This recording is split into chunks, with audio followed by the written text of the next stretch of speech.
to cooking time. Si Grandma G. Open the fire tayo ngayon. Ayan. Magigisa po tayo ng ating lulutuin. Wait lang. Maglalagay po tayo nitong ating... Ay, bakit wala itong ano? Ayan, naglagay tayo. Mabuti may assistant ako dito. Andito yung pamangkin ko.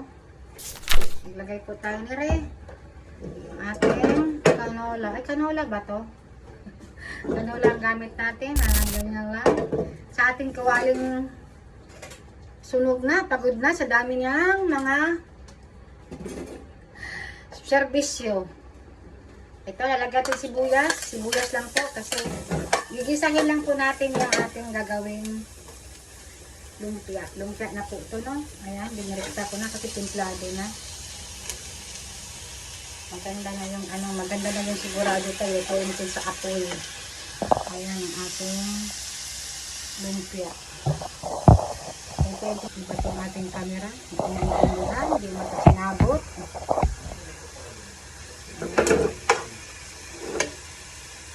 Lagyan natin ng paminta. Ako, baliktagin natin yung paminta.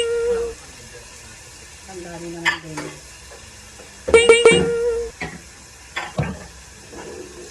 Nalagyan pa kaya ito ng asin? Hindi ko alam ito kung nalagyan pa ito ng asin eh. Basta niluto ko na lang siya bago pinibalot sa lumpia na. Ay! Excuse me! Ayan na! Yes! Ay! Excuse me! Bastos ang paminta! Pinahatsin pa si Grandma G!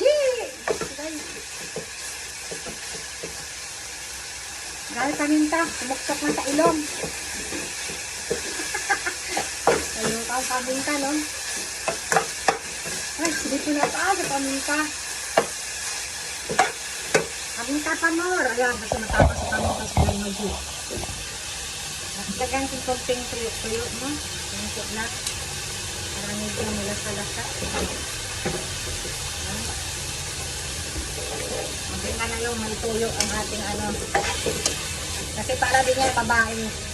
Para din yan ano, para din yan mga babae may mga tuyo. Hindi daw masarap kasi ang babae sa tagulang tuyo.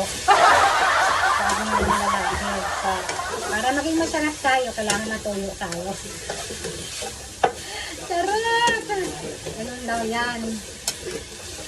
Para din yung pag-ibig. Pag tayo nagluluto, kailangan may pagmamahal. Yes! At alam mo na ang toyo, pangkakulay at pangpasarap. Kaya para ding babae, mas masarap kung may toyo at makulay ang buhay. Ng mga lalaki, kapag ang babae ay may toyo. Paano na nang pinagsasabi ni Grandma G, nagluluto lang, paano na nang pinagsasabi? Nagluluto lang ni Grandma G, pag-ibig na pinag-usapan, ano ba yan?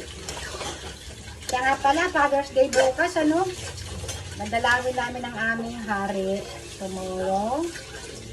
Nadalawin namin sa kanyang hinilayan ng aming hari. Okay na to, ibabalot. Palamigin lang natin, bago lagyan ng itlog, pag malamig yan. Kasi hindi natin pwede lagyan ng itlog habang mainit, gayang itlog, namumuo. Kailangan, palamigin mo natin siya bago lagyan ng itlog. Okay, yan. Lagyan ng itlog po. Kasi malamig na yung... Palamigin lang natin to. Pag malamig na siya, saka lagyan ng itlog para hindi mamumuo ang itlog. Yun lang po. Saka pinarbaho na ng aking anak. Ayan na. Super pogi yan. Kumakatawa. Mama, nakakaya ka mo. Super pogi daw. Gwapo ka daw sobra, sabi. Gabi. Sabi, sinungaling naman yun. Yan po, niluto natin kanina.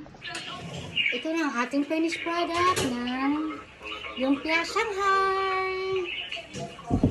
Ayan. Ayan, nagluto po ang aking anak na pogi.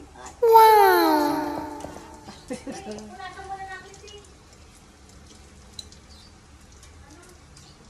Ano naman na?